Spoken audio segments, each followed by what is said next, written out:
The numbers are just in for the new cost of living adjustment for Social Security benefits. While it might seem like beneficiaries received a raise, the increase may not feel as significant as expected. The interaction between Social Security cost of living adjustment and rising Medicare Part B premiums plays a key role in determining how much of that increase is actually felt. In this discussion, we'll explore how COLA is calculating your cost of living adjustment, how Medicare premiums can affect net benefits, and why checks might not increase as much as projected, and whether another inflation measure might better represent retirees' costs. So the Social Security cost of living adjustment is based on the CPI-W index, or the Urban Wage Earners and Clerical Workers Index. Not exactly tied to the retiree lifestyle, but this is the index used to index inflation adjustments for Social Security. We'll talk more about the controversy around this in a moment. Before 1972, adjustments to Social Security required a separate vote each time there was an increase. So Congress had to get together and actually vote on the increase. But in 1972, Congress introduced a systematic method for applying COLAs automatically, and the first systematic increase started in 1975. Now let's talk about what could offset your cost of living adjustment. While Social Security COLA is tied to the CPI-W, Medicare Part B premiums are not. In fact, according to the Centers for Medicare and Medicaid Services, the increases in Part B premiums is mainly due to projected price changes and assumed utilization increases that are consistent with historical experience, whatever that means. In short, it doesn't move with the CPI-W. In 2026, Social Security is set to go up by 2.8%, and Medicare Part B is set to go up by 11.6%. As seen in this historical data, 7 out of the last 10 years saw Medicare Part B premiums rise faster than Social Security benefits. When that happens, the net increase retirees see in their checks is smaller than what's actually stated in the Social Security cost of living adjustment. Let's look at a quick example. Someone with a Social Security benefit in 2025 of $2,000 would see an increase in 2026 of about $56 per month. So right around $700 per year, that's 2.8%. However, if Medicare Part B premium rises by $21.50, which is the current projected rise in cost, their net benefit would increase by only $34.50. This means that the recently announced COLA of 2.8% effectively becomes closer to 1.73% for this individual. In other words, even though inflation measured by CPI-W raises, the real-world increase retirees feel is much smaller.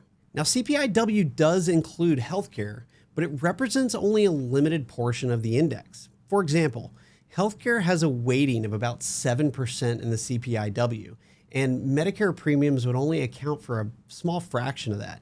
This underrepresentation means that the index doesn't fully capture healthcare cost growth. Now, you might be thinking to yourself, can Social Security net benefits ever go down when Medicare premiums rise so much? So the answer is yes. In 2026, that's not going to happen for anybody. But in 2016 and 2017, for example, about 30% of retirees saw their Social Security benefits decline, but about 70% didn't. And here's why.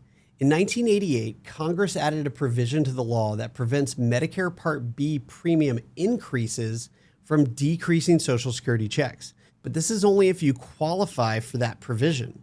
This is known as the hold harmless provision of the Medicare Catastrophic Coverage Act of 1988. In order to qualify for hold harmless protection, individuals must receive Social Security benefits during both November and December of the current year.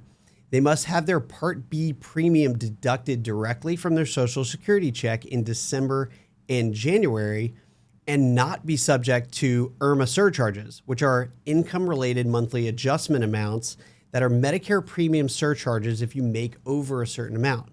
So approximately 70% of Medicare beneficiaries are protected by the hold harmless provision.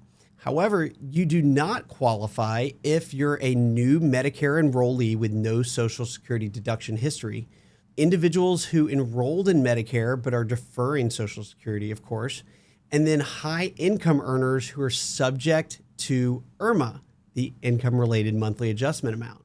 So another good reason to try and avoid IRMA where possible. And there are a few other disqualifiers that we won't review today. The uneven relationship between COLA and Medicare costs raises the question, is there a better inflation measure for retirees? Many advocacy groups support using CPI-E, the Consumer Price Index for the elderly, which they argue better reflects retiree spending patterns. The CPI-E may offer modest improvements, but not dramatic ones. While some important weightings are higher in the CPI-E versus the CPI-W, namely healthcare and housing, on average, the CPI-E runs about 0.2% higher than the CPI-W.